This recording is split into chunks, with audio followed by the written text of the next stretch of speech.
For most of my life, I felt very self-conscious about being very underweight, and I was sometimes bullied for being shaped like a boy and having ribs that stuck out. And then it was like this switch flipped and I suddenly gained a bunch of weight. After that, people started asking me at least once a week if I was pregnant for a lot longer than 9 months, and I was not.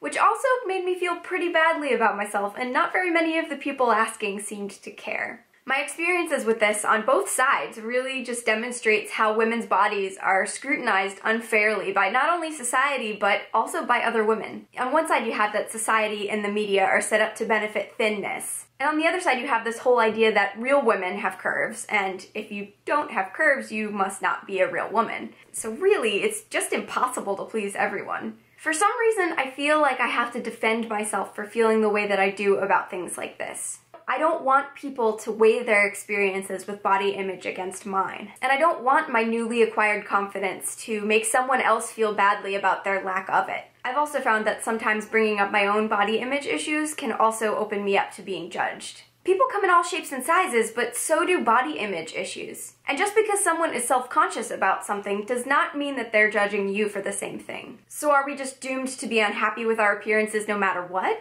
And if we are happy, why are outsiders so quick to tear us down?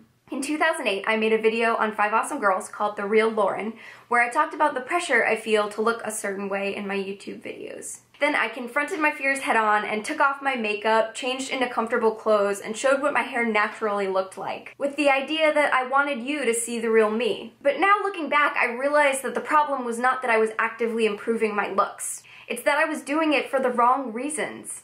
Before, I was wearing makeup to avoid mean YouTube comments about my appearance. But I still got mean comments and it didn't make me any happier. Now, 6 years later, when I get all dolled up, I'm doing it for myself because it makes me feel good about the way that I look. And that helps with my confidence, which makes it a little bit easier to deal with the occasional but inevitable YouTube troll. And then we have the issue that the beauty industry can be really screwed up sometimes, and its primary goal is to make money. But I don't think that I have to feel guilty for buying into it. There's nothing wrong with finding out that covering acne with makeup can make me feel better about myself when I'm breaking out. I shouldn't be made to feel like I'm shallow for liking skin and hair products, or shopping for clothes that flatter my shape. But at the same time, I think that it's totally possible to love yourself without all of those things. And you shouldn't feel obligated to buy into it if it doesn't make you feel better. I think for me, the key to finding confidence was time. You might just need time to learn to love your appearance for what it is in your own way. Acknowledge that we are all human and we have flaws. You can change some of those flaws, but it might not bring you the happiness that you think it will. Losing weight or treating acne may just bring light to deeper issues.